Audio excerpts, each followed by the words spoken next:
Welcome, and thank you all for joining us for this special series of the Crexi Podcast, an insider's look at all things commercial real estate. I'm your host, Ashley Kopovich, Director of Partnerships at Crexi. And today we're sitting down in the Women of Influence series, delivering next-level insights and expertise live from GlobeSt's Multifamily Fall Event. And today we are thrilled to sit down with Laurie Morfin of the New Point Real Estate Capital. A little bit about our guest.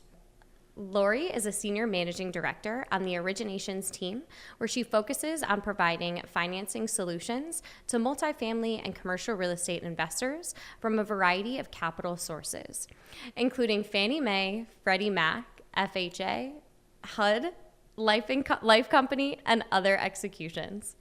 Based in Irvine, California, Morfin has more than 25 years of commercial real estate finance experience and has originated more than $3 billion during the course of her career. Prior to joining New Point in 2023, she was a senior vice president at Bellwether Enterprise. She has held prior origination roles at Prudential Mortgage Capital Company, Wells Fargo, and Nationwide Insurance. She holds a Bachelor of Science in Finance with a concentration in commercial real estate from Kelley School of Business at Indiana University. Laurie, welcome to the podcast. Thank you for having me. I appreciate it. Of course. Well, we're really excited to dive in. I know we just covered a brief background, but why don't you tell our listeners about your career path and how you wound up in commercial real estate? Yeah, would love to. I actually am probably one of the few people who has a specific degree or concentration in commercial real estate, and I have used it ever since I graduated from college. No one says that. No, absolutely no one ever said that. But I'm saying it because when I went to IU, I lived in Indiana. I was paying for my own college, so I chose in-state just to keep it cheaper, but happened upon a school who has a great school of business that continues to grow in the rankings. Happy to say my son is now going there as a freshman, but it really gave me the foundation when I was going through the finance section of the business school. Somehow commercial real estate was of interest to me, so I jumped in and got a concentration in it, and like I said, I have used it ever since. There was a job that circulated in our 32-person senior level class that I applied to, and I got it, and it was my first life insurance company in Cincinnati, and I have just stayed with it ever since. I love that. So what drew you to commercial real estate? I think having a background of working in the county recorder's office, I saw a lot of real estate transactions, and I wasn't really interested in single family necessarily, but commercial seemed interesting, especially pursuing a business degree and having to underwrite cash flows. But also going to one of the finance club presentations where there was a commercial real estate group presenting, and I'm just going to be honest, I was like, you can make how much? So there I was, little farm girl from Indiana thinking, you know, it's interesting to me and I can make some money. So just being real. Yeah, I mean, that definitely is what draws a lot of people. A lot of misconceptions about the commercial real estate industry in general, but there is a lot of money to be made if you're doing the right thing. So talk to us a little bit about it, right? You've had a lot of success in your career. So what are daily practices that you do, or maybe some early on lessons that you've learned that have stuck with you to make you into the woman that you are today? I think there were a lot of lessons along the way. Number one, I'm just happy to still be here 30 years later, because I'll tell you, when I started in the early 90s, there were a lot less women, and I'm happy to come to conferences like we do here, and we see so many more women. I think there's still strides to be made, but just sticking to being my true self, not changing to be what I thought the industry wanted me to be, I think that brought some different energies to the teams that I worked with over the years. Like, this is me, take it or leave it. If you don't want to take it, then I'll leave it. Sure. And go on to the next gig. But I think definitely standing up for myself through the years and knowing that there were times when I wasn't making the same as some others around me or getting stock options when they were, because they were 20 years older than me and I was doing the same amount of business. I learned to go into the room and ask for what I thought I deserved. And that was probably one of my bigger lessons, because I would say, I don't know if that's still happening with the younger generation of women, but it can be difficult for us to go in and ask for our worth. Mm-hmm. Because we sometimes question it. Like, right. Is that legitimate that I'm worth that? But you are. And so a lot of times I'll tell the younger women in our groups that, just go in and say, I think this is market and I'm doing the same job and I deserve for this to be market. And I hope we have less of those lessons down the road, mm-hmm. because it's just evened out, really, which sure. We're seeing more and more. Yeah, I love that. And just having that experience in, real estate, being here for 30 years, obviously this is the Women of Influence series, so we do want to promote women in sales, in commercial real estate, all of those things. So I love that you're saying know your worth, right? And be able to ask for it. One of the sayings I love is know your worth and then add tax, right? So true, so true. I really love that. I think add inflation, because that might be more than tax today. That is so true. Mentorship is really impactful for anyone. So tell us a little bit about some influential mentors in your life. It's interesting that the word is mentor, because coming up in this industry, it was men. Mm-hmm. I found my mentors in men because there were no women above me when I was coming up. That's changing too. Mm-hmm. But what I had was the opportunity to work with men who saw my worth and helped me grow and put me on the front lines when I was 6 months into my first job, because the life companies had come back into originations, and ours was one of the first, and he had 2 other guys working for him that covered half the country. No one else was lending, so there was so much coming our way that they said, Laurie, you're 6 months out of college. Can you cover these people in Portland and Salt Lake City? And he threw me on the front lines, and that actually was one of my best learning experiences ever. It was sink or swim, and I was doggy paddling like you would not believe. But I think having those, again, men, I'm sorry, I know this is about women, but that was just the reality. But now I'm in a position where I can help bring up the next round of women, and that's what I appreciate, is having those people along. There haven't been all of those along the way, right? There are some points where I said, okay, this isn't going to work. I'm going to have to go somewhere else for it to work. But now I know what to look for in the organizations, and do they have women that are higher up? Because then they're promoting and they're seeing the worth. And I think there are a lot of firms doing that now. And at New Point, that's what they're doing too. So I think just understanding that person who's going to help you to the next level. And hopefully, like I said, I try to be that person for women coming up. Hopefully a lot of organizations have those as mentors.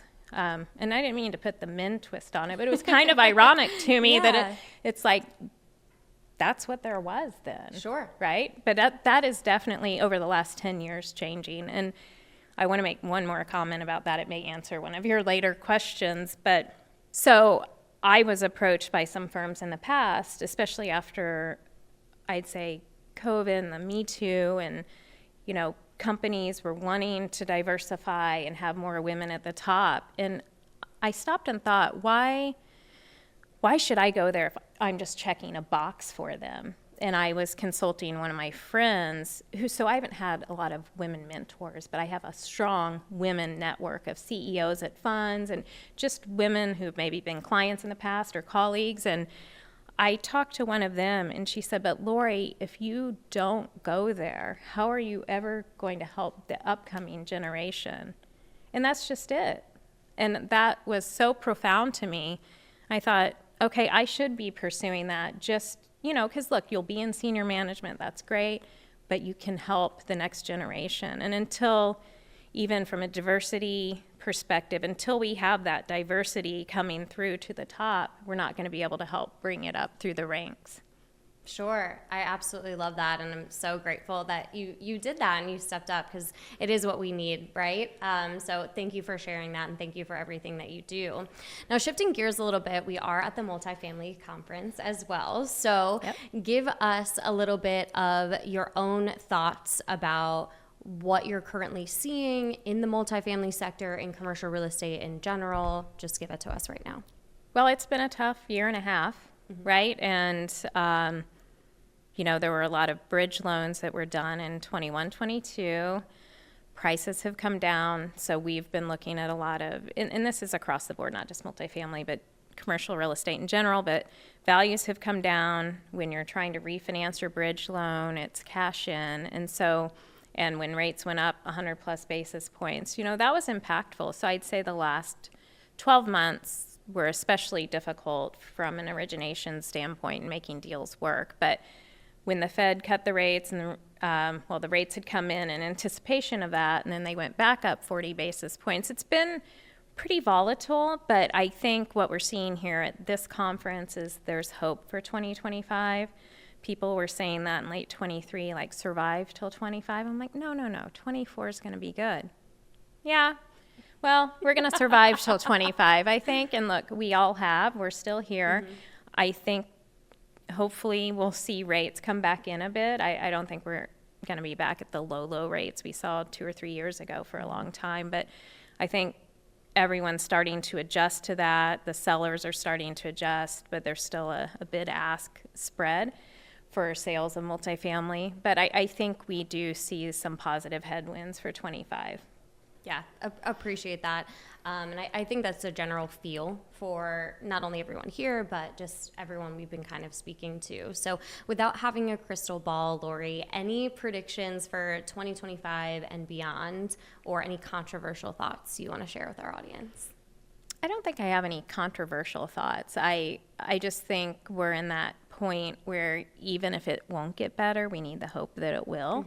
And we're all counting on that. We've had that hope for the last 12 months, and you can't hang on to it for too long. But I think being in an election year, it will be interesting to see what happens with rates after that. Just, we saw 8 years ago, I guess, when Trump was elected, that rates shot up because of some of his policies. But I think there's no real thought process, or no one wants to say what might happen. So I think we're just all hanging on for the ride. And, I know we all talk about technology and how that will change our industry. And I think it's come a long ways. I think it's great to have access to data points that we didn't have access to before, and it's brought together in a meaningful manner.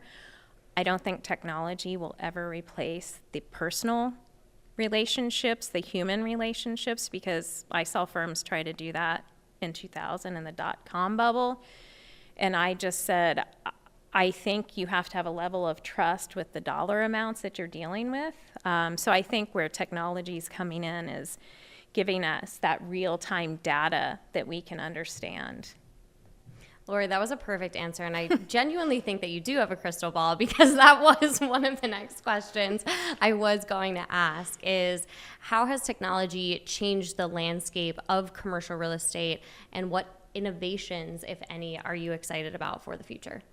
Yeah, so I did touch on that a bit, but when you talk about innovations, I'm going to get away from technology just slightly. But just this morning in one of the sessions, they were talking, one of the multifamily owners was talking about, maybe we'll get rid of the living room. And this will tie back into technology, because the kids just sit in their bedrooms on their phones and on their technology, and they don't gather to watch shows together. After COVID, they started putting in more office type space in multifamily. It's constantly evolving. I think we'll continue to see that evolve. I think we'll continue to see upgrades for technology and how that's going to work. AI, refrigerators, I don't know. But I think we'll continue to see technology slip into the multifamily industry and commercial real estate in general from that perspective. I will be voting for keeping the living room, because I think where do parents go, and when that generation become parents and they'll have kids, where do people sit during your party? The living room has a lot of uses, but I think technology is intertwining with how we think about layout of our space as well, pretty heavily. Absolutely. I couldn't agree more. I'm definitely team keep the living room. So Yeah. I'm with you. But appreciate that. And thanks for sharing the insight with some of the sessions that you've heard today.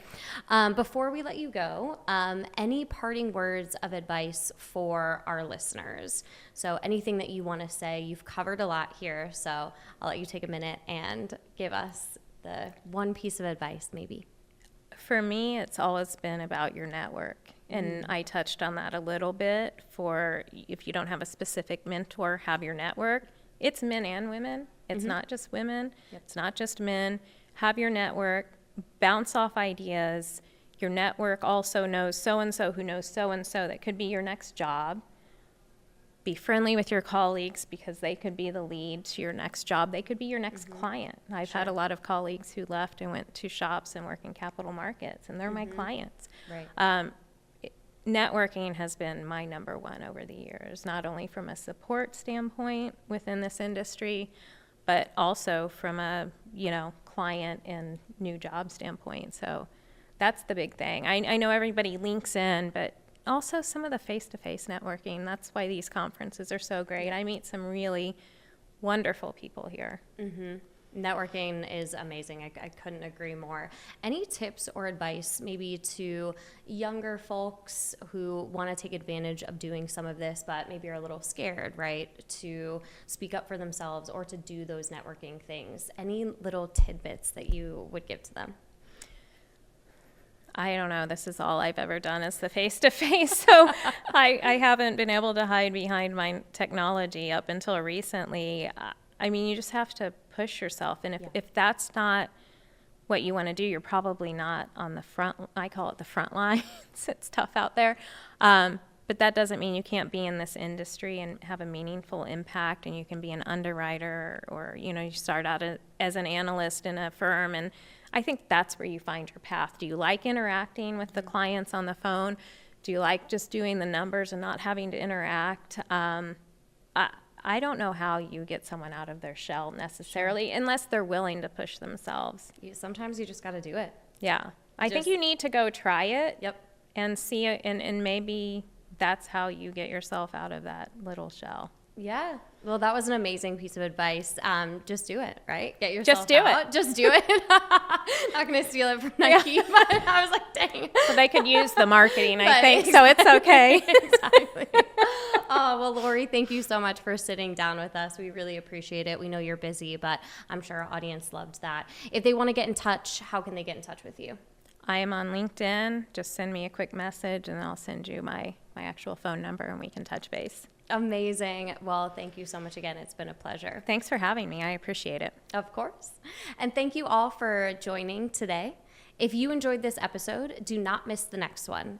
Visit Crexi.com/podcast and sign up to get the next episode delivered directly to your inbox. Of course, you can subscribe to the Crexi Podcast on your favorite podcast app or check out our YouTube channel for video recordings of each episode.